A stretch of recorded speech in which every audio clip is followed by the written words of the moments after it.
A minha família também. Não é a tua família, também nome. está no seu registro. Nath é minha amiga, enfim, estudamos juntos, né? Conheço há muito tempo. Antes da gente entrar nessa parte, porque a gente está aqui para te dar dica também. Se você está acompanhando a gente e fala, poxa, eu tenho vontade de ir para os Estados Unidos. Então calma que logo ela vai entrar nessa questão aí de dar dicas mesmo. Mas quero saber de você, como que foi? Para onde que você foi primeiro? Enfim, tem até Havaí na sua história aí. Como que foi essa tua ida para os Estados Unidos? Eu tô muito feliz de estar aqui com você. Nossa, que alegria. A minha história é longa, já são quase 10 anos que eu tenho ido para os Estados Unidos com vários vistos diferentes. Primeira vez eu fui com visto de intercâmbio, eu fui ser au pair, que é um programa de intercâmbio bem conhecido, principalmente as meninas que estão aí procurando oportunidades de imigrar. É um programa bem conhecido, acredito que bastante gente já ouviu falar. Fiquei 2 anos como au pair para ser babá. Você fica com uma família lá nos Estados Unidos, quem não conhece. Para ser babá, né? É um programa de intercâmbio, é um visto específico que você vai para trabalhar, para estudar, morar na casa de uma família americana e você escolhe os cursos que você quer fazer, mas é um programa de trabalho. Eu fui para ser babá. Ralar mesmo. Para ralar. Eu nunca tinha assim cuidado de criança como uma babá mesmo, então eu tive a oportunidade de participar desse intercâmbio, que tem as suas exigências, você precisa ter um nível de inglês, você já precisa se preparar um pouco, mas é uma ótima oportunidade de você ir pela primeira vez. Você já trabalha, já estuda, já mora lá, já dirige, já viaja, então é um programa bem completo de intercâmbio que eu fiz. Não é para todo mundo, eu acredito que se você tem condições financeiras melhores, dá para fazer outras coisas mais tranquilas, mas eu não tinha dinheiro, Vitor, você me conhece. Eu fiz faculdade com bolsa de ProUni e tal, nunca tive condições de viajar assim por luxo. Então eu tive que ralar e encontrar uma oportunidade para ir a primeira vez. Gostei, inclusive voltei para o Brasil depois do intercâmbio e é aquele dilema de quem mora fora, né? Quando você volta para o Brasil, você se sente muito fora, assim, da realidade, porque você já não se encaixa mais em algumas coisas, você fica comparando tudo. Então, eu fiquei 2 anos no Brasil depois do meu intercâmbio e acabei voltando com visto de turista.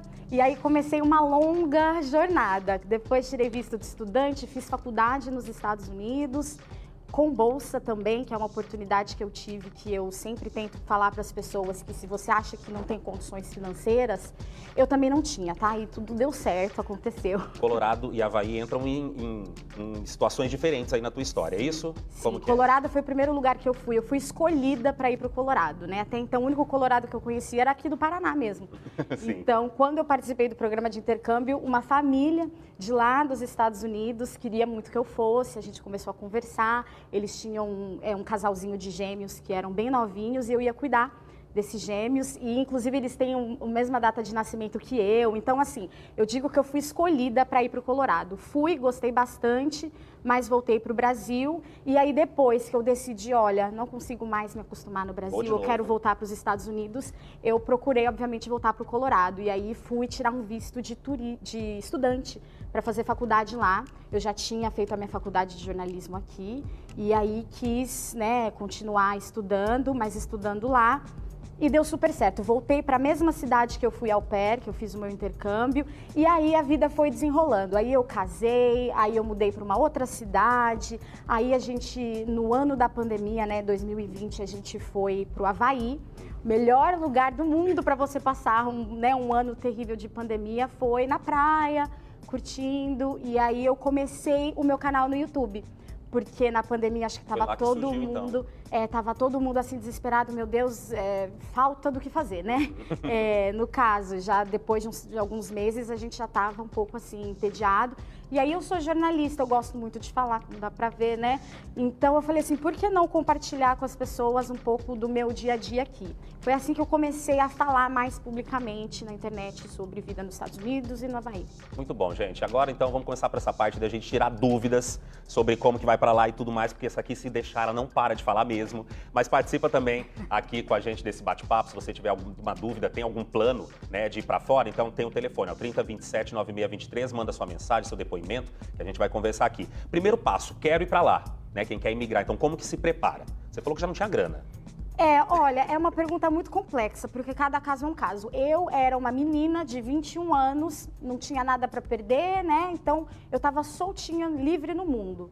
Agora, tem pessoas que têm filhos, que têm negócios, que têm família, que têm, né, outras pendências aqui no Brasil, não é tão fácil. Então, O que eu sempre digo quando as pessoas me perguntam é o óbvio, mas que, por incrível que pareça, para muita gente não é.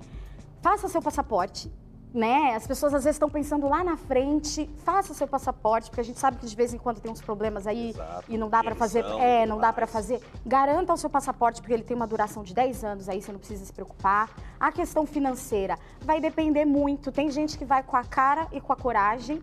E tem gente que tem que levar filho, cachorro, quer às vezes transferir um negócio, quer empreender nos Estados Unidos. Então você precisa ter uma condição financeira melhor para você já ter uma estabilidade quando você chegar. E tem pessoas que, inclusive, já têm parentes, têm amigos, então já vão ter um suporte. Facilita alguma, né? Exatamente. Na segunda vez que eu fui com visto de estudante, eu tive esse suporte. Eu posso dizer que faz toda a diferença. Mas quem não tem também, é só pesquisar bastante. Eu acho que informação nunca é demais.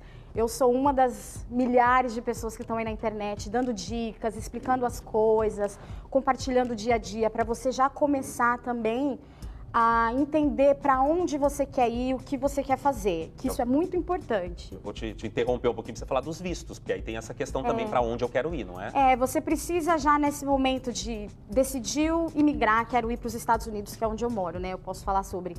Mas existem várias opções de visto. Você quer ir com visto de turista para chegar lá, ver como é que é, passar um tempinho. Você tem um negócio que você acha que pode engrenar lá, você pode talvez tentar um visto de investidor, se você for gerar emprego e investir nos Estados Unidos. Tem visto de noivo, de noiva, para quem tem um namorado, um noivo que é americano ou americana.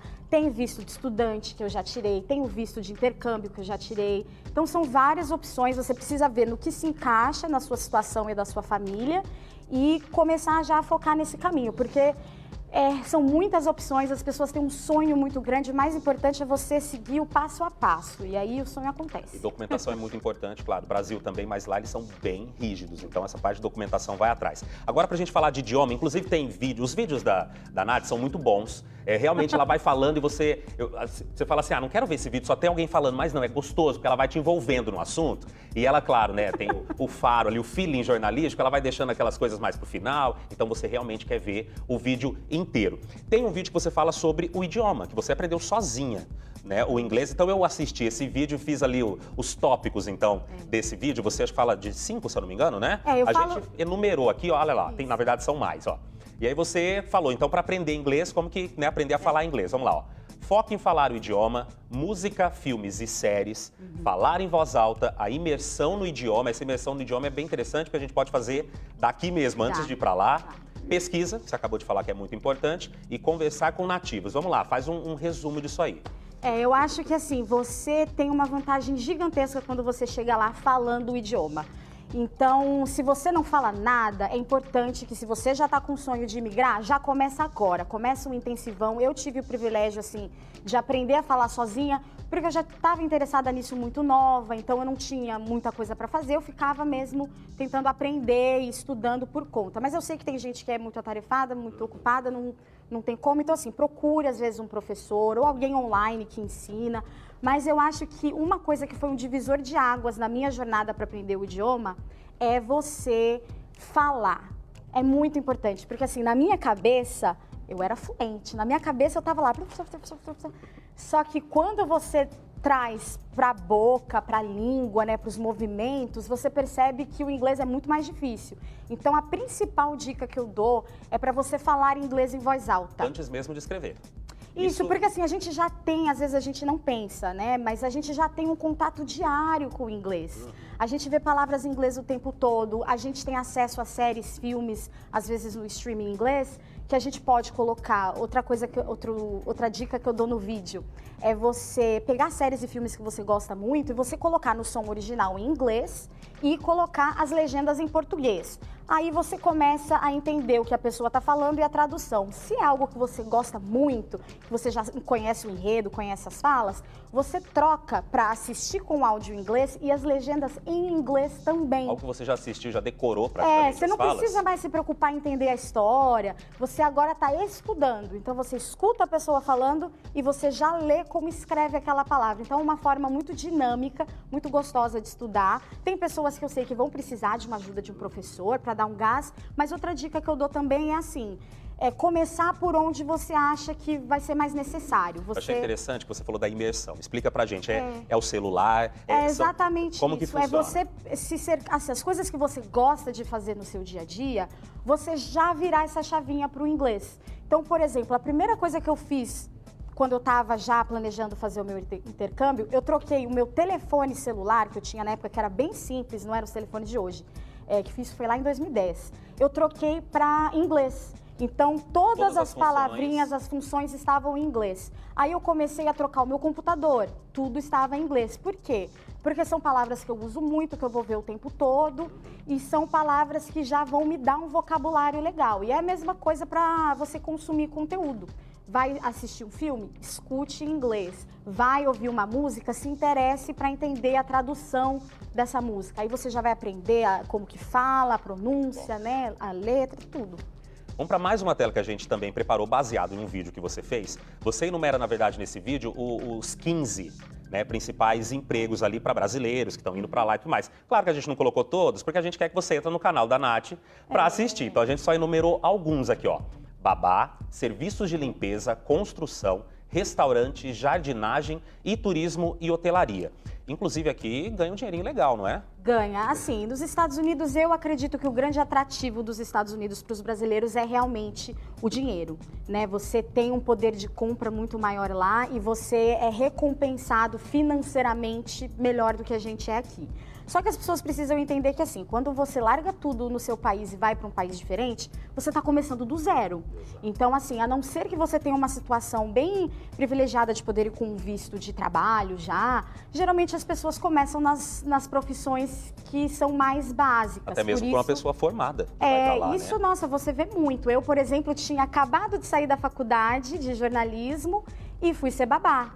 Então, assim, eu dei uns passos para trás em relação à minha carreira, mas eu dei vários passos adiante em relação à minha vida, às minhas experiências e ao idioma. Então, assim, eu trabalhei como babá, eu já trabalhei fazendo várias coisas, inclusive eu tive a oportunidade de fazer estágios, né? Mas o que eu vejo os brasileiros geralmente trabalhando e os imigrantes em geral trabalhando são nessas áreas que eu citei. Construção é uma área que você consegue trabalhar mesmo sem dominar o idioma. Jardinagem, a gente vê essas casas americanas lindas, né? Com a grama sempre verdinha, a grama sempre bem cortada, flores bonitas. E a gente precisa de gente para cuidar disso. E é um trabalho que você também não precisa dominar o idioma ainda. Então, todas essas posições que eu coloquei, trabalhar em restaurante, poxa vida, tem desde cozinheiro até a pessoa que lava prato, a pessoa que serve a comida, o host, a hostess que está recebendo as pessoas. Então, são várias posições que as pessoas têm que entender que, às vezes, quando você está num país novo pela primeira vez, você tem que começar, né, meio que de baixo, mas com muita honra. Eu já fiz várias dessas profissões e hoje tenho muito orgulho e consegui galgar aí umas posições para conseguir trabalhar hoje na minha carreira, né, na minha área de estudo.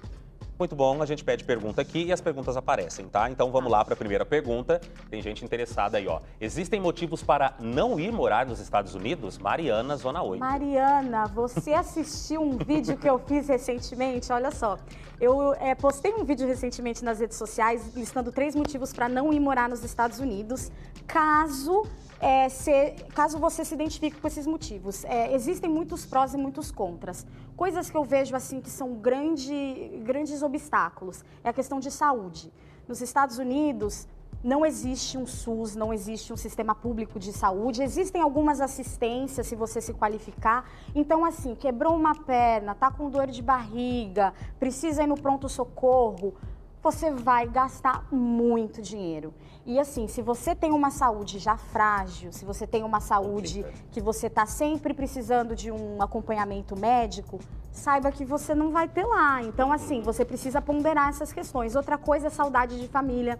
O que eu mais vejo são pessoas que, assim, no primeiro Natal, longe de casa, longe da família, longe da comilança, já começa a sentir muita falta do Brasil e quer voltar e às vezes não consegue dar continuidade a morar fora por causa disso, porque aí pai e mãe não conseguem visto para ir visitar, aí os amigos não conseguem ir, e aí a pessoa está lá já 6, 7 meses, 1 ano, 2 anos e a saudade aperta e a pessoa volta. Então, tem alguns motivos assim que eu acho que as pessoas precisam analisar e tem muita gente na internet que fala sobre isso, eu inclusive. Nath, o seu canal? Passa lá. Qual é o seu canal? No meu canal, então. Eu sou Nath Olem em todos os lugares. Nath Olem no YouTube, nas redes sociais. Tem um recadinho, é isso, gente? Do WhatsApp, é isso que chegou pra ela? Do WhatsApp, né? Vamos lá, ó. Oi, meu nome é Melissa, sou amiga da Nath, quero mandar um beijo pra ela e dizer que amo os vídeos dela nos Estados Unidos e o conteúdo, claro, sobre K-pop, que ela é viciada, gente, essa menina. Foi no show aqui. Entra, então, nas redes sociais da Nath. Essa eu vou deixar você responder pra ela mesmo, tá bom? Porque a gente tem tempo aqui, a gente tem que correr. Ai, Melissa, obrigada. Depois a gente conversa. Mas muito obrigado pela sua presença, viu? Obrigada.